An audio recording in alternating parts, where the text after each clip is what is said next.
যেতে লাগবে ওনারা বললেন 50 থেকে 60 মিনিটের মতো এবং ভাড়া হচ্ছে 30 টাকা।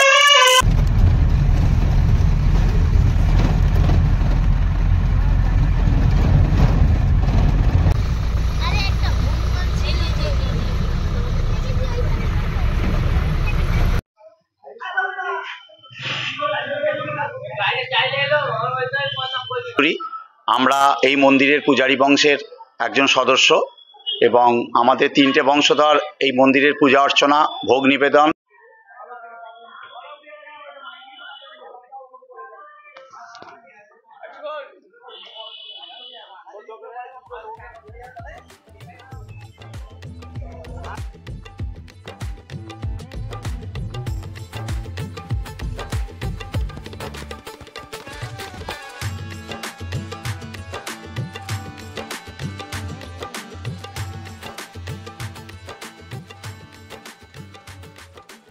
সুপ্রভাত বন্ধুরা, আমি সঞ্জয়, আপনারা দেখছেন ট্যুর প্ল্যানার সঞ্জয়। আজ 13ই মার্চ বৃহস্পতিবার। আমি এখন আছি সারা পুলিশ স্টেশনের ওভারব্রিজে। আমি আজ বেরিয়েছি আরও একটা নতুন ভ্রমণের উদ্দেশ্যে। আজ আমি যাব রাজবল্লভী মাতা দর্শন করতে। সেখানে কিভাবে পুজো হয়, ভোগ প্রসাদের মূল্য কত, কখন ভোগ প্রসাদ দেওয়া হয় এবং কিভাবে যাবেন, সমস্ত ডিটেলস থাকবে এই ভিডিওতে। সুতরাং সঙ্গে থাকুন এবং দেখতে থাকুন।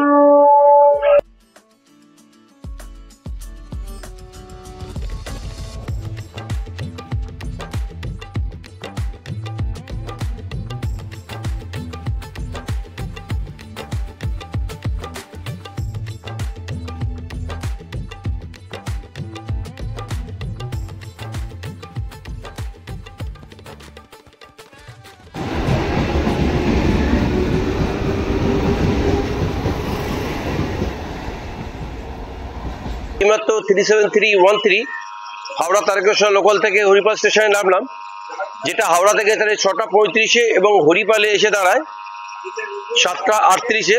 এখানে 1 মিনিট মতো লেট করেছে। আমাদের 3 নম্বর প্ল্যাটফর্মে ট্রেন নামিয়ে দিল।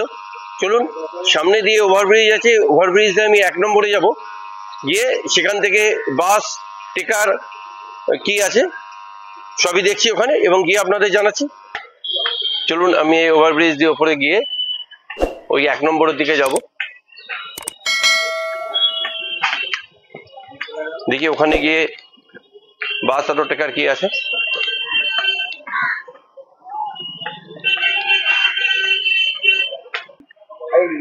এটা 1 নম্বর প্ল্যাটফর্ম এবং সামনে ওটা দেখছেন, ওটা টিকিট কাউন্টার।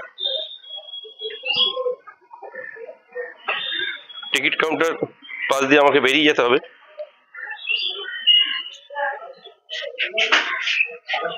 এটা হরিপাল টিকিট কাউন্টার এবং টিকিট কাউন্টারের পাশ দিয়ে বেরিয়ে গেল। এটা হরিপাল বাস স্ট্যান্ড। চলুন সামনে গিয়ে দেখি কি পাওয়া যায়। রাজবহরহাট কোন বাস যাচ্ছে।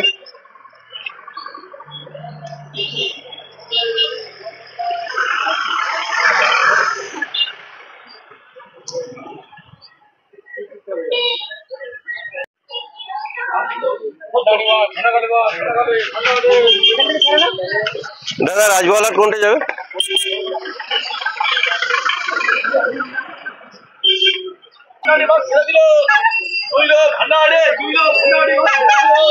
রাজবহরহাট দাদা, রাজবহরহাট না, রাজবহরহাট।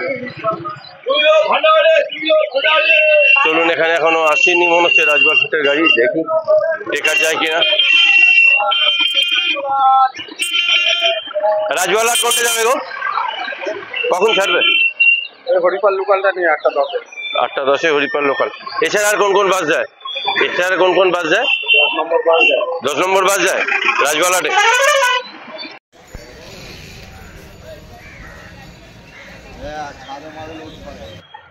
আমি এখান থেকে হরিপাল স্টেশন থেকে সুকান্ত পাঠ বলে একটা টেকার ছাড়ে, হরিপাল থেকে সুকান্ত পাঠ, সেই টেকারে বসে আছি। গিয়ে আমি রাজবহরহাট নামবো। এখান থেকে যেতে লাগবে ওনারা বললেন 50 থেকে 60 মিনিটের মতো এবং ভাড়া হচ্ছে 30 টাকা। এছাড়াও আপনারা যদি এখানে হরিপালে আসেন বা যান, তাহলে কিন্তু 10 নম্বর বাসও ছাড়ে, যেটা হরিপাল থেকে উদয়নারায়ণপুর যায়। সেই বাসে করেই যেতে পারেন। ভাড়া মোটামুটি এক। চলুন এবার ওখানে গিয়ে কথা হচ্ছে। গ্রামের মনোমুগ্ধকর প্রাকৃতিক শোভা দেখতে দেখতে আমি সামনের দিকে এগিয়ে চললাম। দেখুন কি সুন্দর লাগছে, চারিদিকে সবুজ আর সবুজ।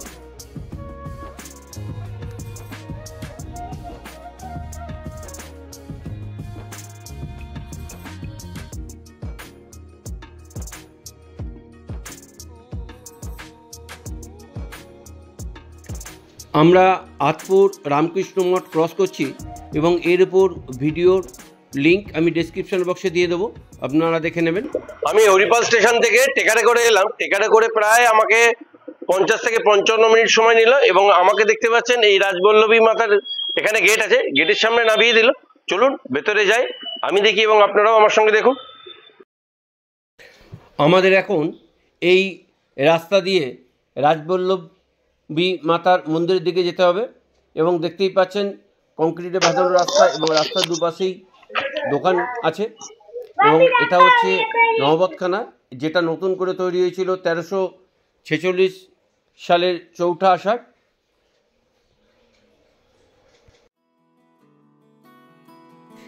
গেট দিয়ে প্রবেশ করেই আপনি আপনার বাঁ দিকে দেখবেন প্রচুর পুজোর সামগ্রীর ডালার দোকান আছে, যেখান থেকে আপনি মাকে পুজো দেবার সমস্ত রকম উপকরণ পেয়ে যাবেন, এখান থেকে নিতে পারেন। এবং ডান এবং বাঁ দিক দুদিকেই কিন্তু পুজোর সামগ্রী কেনার প্রচুর দোকান আছে।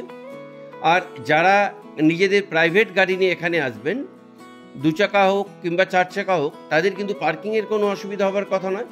সামনে যে গাড়িগুলো দেখছেন, এই গাছের গোড়ায় যে গাড়িগুলো আছে, সেগুলো কিন্তু সেইখানে আপনারা আপনাদের গাড়ি পার্কিং করতে পারেন, তাতে কোনো অসুবিধা হবে না।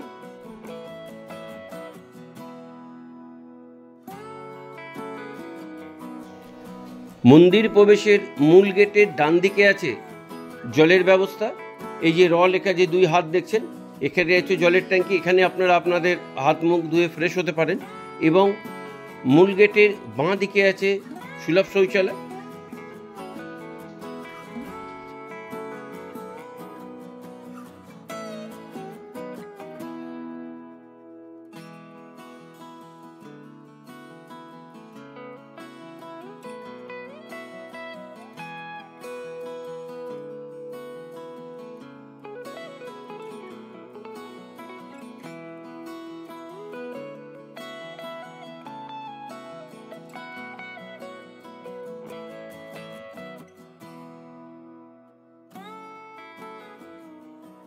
চলুন, আমি এখানে কমল কুমার কুন্ডু অ্যান্ড সন্স ওনার দোকানে এসেছি। পুজোর সমস্ত সামগ্রী এখান থেকে আপনি পেয়ে যাবেন। চলুন আমি একবার দাদার সঙ্গে কথা বলেন। দাদা, পুজোর ডালা কত আছে? পুজোর ডালা এখানে 30 টাকা, 50 টাকা, 100 টাকার ডালা আছে। এবং মায়ের শাড়ি দিয়ে যদি পুজো দেন, মায়ের 14 হাত শাড়ি লাগে, 450 500 টাকা থেকে 14 হাত শাড়ি আছে। এবার আপনার যেমন ক্ষমতা সেইভাবে পুজো দিতে পারেন। এখানে পুজোর কোনো দালাল নেই। আমার দোকান থেকে পুজো নিন এবং সরাসরি ডাইরেক্ট পুরোহিতের হাতে পুজো দিন। এখানে 12 হাতের বিভিন্ন ধরনের শাড়ি পাওয়া যায় খুব কম রেটে। আপনি আসুন, সাদর আমন্ত্রণ জানানো রইল। ধন্যবাদ। যারা এখানে পুজো দিতে আসবেন, দাদার থেকে ফুল ডালা আর দাদা যা বললো শাড়ি যদি লোকেরা নেবেন, অবশ্যই এখানে আমার কিন্তু কোনো পার্সোনাল ইন্টারেস্ট নেই, জাস্ট এসছি কোথায় কি পাওয়া যায় সেটা জানানোর জন্যই জানানো।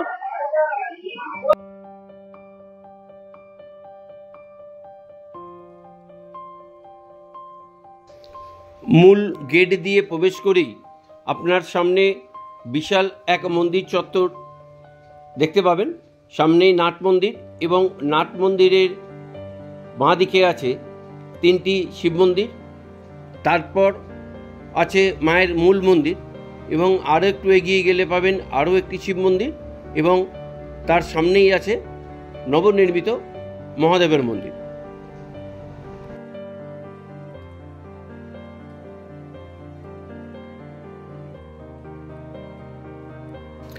নাট মন্দিরের বাঁ দিকে আছে 3টে শিব মন্দির।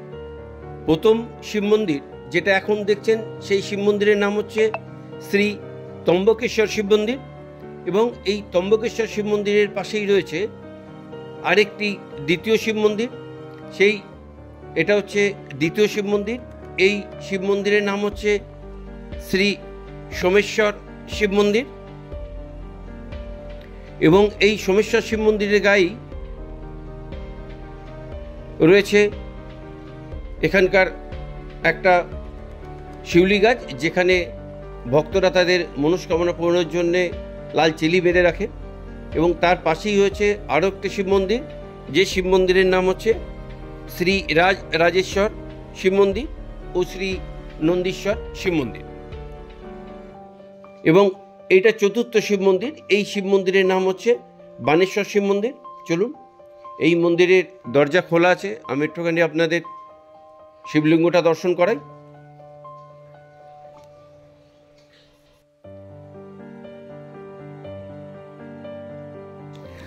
আনুমানিক 1242 খ্রিস্টাব্দে রাজপুরে হুগলি জেলার রাজবলহাটে শ্রী শ্রী রাজবল্লভী মায়ের মন্দির প্রতিষ্ঠা করেন রাজা সদানন্দ রায়।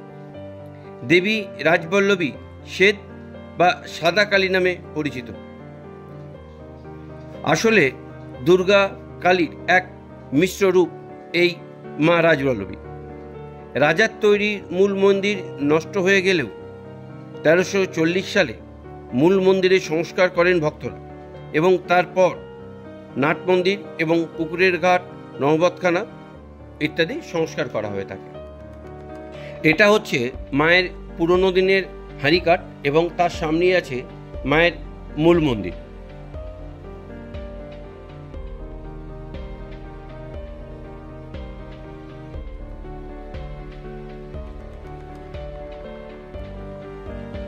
চলুন এবার মাকে দর্শন করা যাক। মা এখানে শ্বেত শুভ্র। মায়ের বাম হাতে আছে রুধির পাত্র মানে রক্তের বাটি, আর বাম পদতলে আছেন বাবা বিরূপাক্ষ, এবং ডান হাতে আছে ছুরি, আর ডান পদতলে আছেন মহাকাল ভৈরব। এছাড়াও মায়ের গর্ভগৃহে আছে কোষ্ঠী পাথরের বাসুদেব, সরস্বতী ও মা লক্ষ্মী এবং নারায়ণশিলা গিরিধারী কৃষ্ণ। আমি এখানে পুরোহিত আছেন, ওনাকে জিজ্ঞেস করলাম কেউ যদি মাকে শাড়ি দিতে ইচ্ছা হয় তাহলে তার কি নিয়ম আছে, উনি সেটা একটু বলে দিচ্ছেন। মায়ের এখানে 14 হাত করে শাড়ি লাগে। হ্যাঁ, একটু আগে থেকে বুক করে দিলে তবু শাড়িটা পরাতে সুবিধে হয়। কিভাবে বুক করব? এ আছে তো, একটু আগের দিন কি তার আগের দিন এসে আমাদের সঙ্গে যোগাযোগ করলে হ্যাঁ আমরা করে রাখি, ডেট ধরে রাখি, মোটামুটি মাকে পরানো হয় সে শাড়ি। মায়ের 14 হাত করে শাড়ি লাগে।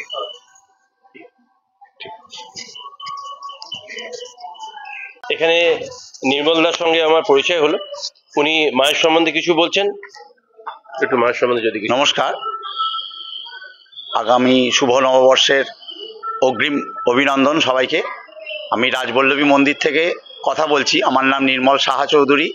আমরা এই মন্দিরের পূজারী বংশের একজন সদস্য এবং আমাদের 3টে বংশধর এই মন্দিরের পূজা অর্চনা ভোগ নিবেদন করে আসছি দীর্ঘ 850-900 বছর ধরে। বর্ধমানের রাজা সদানন্দ রায় এই মা শ্বেতকালী দেবী রাজরাজেশ্বরী রাজবল্লভী মাকে প্রতিষ্ঠা করেন। সেটা পাঠান সাম্রাজ্যের সময় এই মায়ের প্রতিষ্ঠা হয়।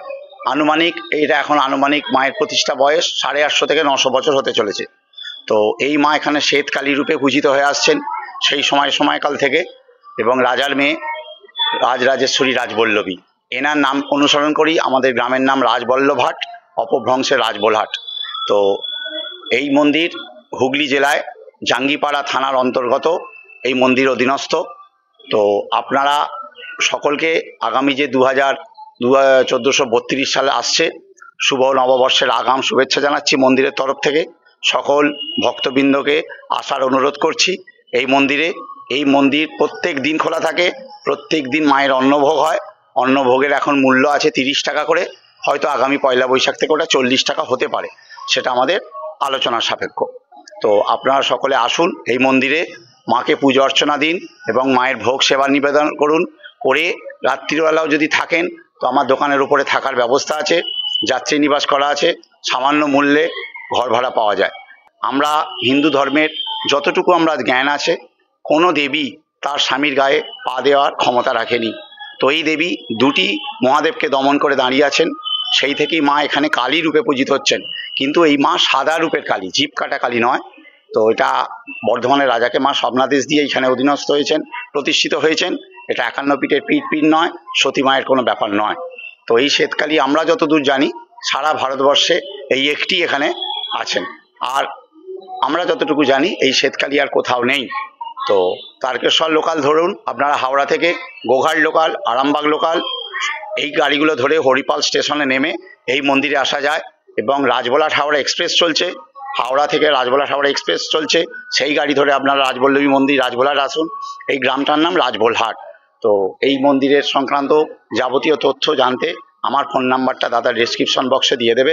তো বিভিন্ন রুট দিয়ে আসা যায়, কিভাবে আসবেন পথ নির্দেশ বলে দেবো, মন্দিরের ব্যাপারে সব কিছু আপনাদের জ্ঞাতর্থ করে দেবো। আপনারা একটু আগের দিন যোগাযোগ করুন। এবং এই মন্দির প্রত্যেক দিন খোলা থাকে, মায়ের 2 দিন অন্নভোগ বন্ধ থাকে, দুর্গাপুজোর মহানবমীর দিন এবং চৈত্র মাসের সংক্রান্তির দিন। এই 2 দিন মা অন্ন নেন না, বাকি 363 দিন মায়ের এখানে অন্নভোগের ব্যবস্থা আছে। সকাল সকাল এলে পুজো দিন, অন্নভোগ খান, রাত্রিরে শীতল আরতি দেখুন, দেখে আপনারা বাড়ি যান। যদি থাকার ব্যবস্থা হয় আমাকে বলবেন, আমি সেটাও ব্যবস্থা করে দেবো। সবাইকে অনেক অনেক শুভেচ্ছা, অভিনন্দন জানিয়ে আমার বক্তব্য শেষ করছি। সকলে ভালো থাকুন। দাদার কাছে আমরা অনেক কিছু জানতে পারলাম মায়ের সম্বন্ধে, এবং আশা করি আপনারা আগামী দিনে এখানে আসবেন এবং পুজো দেবেন, মায়ের ভোগ গ্রহণ করবেন। তা আমি এই আশা রাখলাম, এবং আপনাদের আগামী নববর্ষ ভালোভাবে কাটুক, মায়ের আশীর্বাদ আপনাদেরও বর্ষিত হোক। এটা হচ্ছে মন্দিরের ধূপবাতি দেবার জায়গা, এবং এর পাশ দিয়েই কিন্তু হচ্ছে এটা হচ্ছে ভোজন, মায়ের যে প্রসাদ গ্রহণ করবেন সেই প্রসাদ গ্রহণের ব্যবস্থা এইখানে হয়, এবং এখান থেকেই কিন্তু আপনাদের কুপন কালেক্ট করতে হবে। এই যে কুপনটা দেখছেন, এই কুপনটা হচ্ছে হচ্ছে ভোগের কুপন, এবং এই কুপন মূল্য 30 টাকা। এবং দুপুর 1:30টার সময় মায়ের ভোগ নিবেদন করা হয়, এবং তারপর কিন্তু ভোগ দেওয়া চালু হয়। এটা হচ্ছে ভোগ্যন কুণ্ড, এবং এটা হচ্ছে মায়ের ভাঁড়ার রান্নাঘর, এবং তার পাশেও কিন্তু আর একটা ভোগ গ্রহণ কেন্দ্র আছে। এর মধ্যে বিশেষ সুবিধা হচ্ছে এটা, যারা বয়স্ক আছেন, অনেকেরই হাঁটুর সমস্যা, যারা বসতে পারেন না, তারা কিন্তু এখানে ভোগ গ্রহণ করতে পারেন, কোনো অসুবিধা নেই। দেখা হলো, আপনারা প্রায় আসেন নাকি এখানে? আমার শ্বশুরবাড়ি এখানে। আচ্ছা আচ্ছা। আমি যখনই শ্বশুরবাড়িতে আসি তখনই এখানে মায়ের প্রসাদ পাই। প্রসাদ পেয়ে পাই। এমনি মোটামুটি কেমন এসে কেমন ফিলিংস কেমন? খুব ভালো, খুব ভালো। তবে এখানে একটা সমস্যা আছে, সমস্যাটার কথা বলি, সেটা হচ্ছে জুতো রাখার জন্য যদি একটা আলাদা ব্যবস্থা রাখে তাহলে কিন্তু অনেকে জুতো হারিয়ে যায়। ভালো লাগলো, ভালো থাকবেন, আবার দেখা হবে পরে। নতুন যে মহাদেবের মন্দিরটা তৈরি করা হয়েছে তার দরজা বন্ধ বলে সেই দিক থেকে আমি ঢুকতে পারিনি। আমি জানলা দিয়ে সেই মন্দিরের মহাদেবকে দেখানোর চেষ্টা করলাম, এবং মন্দিরের সামনে দিয়েই কিন্তু মায়ের পুকুর ঘাটে যাওয়া যায়। এইটাই হচ্ছে সেই পুকুর ঘাটে যাওয়ার রাস্তা, এবং এটাই হচ্ছে মায়ের সেই উৎসুক করা পুকুর, যেখানে দর্শনার্থীরা এসে এখানে স্নান করে মাকে পুজো দিয়ে থাকেন। যদি আমার এই ভিডিও ভালো লাগে অবশ্যই লাইক, শেয়ার এবং কমেন্টস করবেন, এবং বন্ধুদের মধ্যে ছড়িয়ে দেবেন। আর যারা নতুন বন্ধু আছে তারা অবশ্যই চ্যানেলটা সাবস্ক্রাইব করে পাশের বেল আইকনটা প্রেস করে দিও, যাতে নতুন ভিডিও নোটিফিকেশন সবার আগে তোমার কাছে পৌঁছে যায়। তাহলে ভালো থেকো, আনন্দ থেকো, দেখা হচ্ছে নতুন কোনো ভিডিওতে।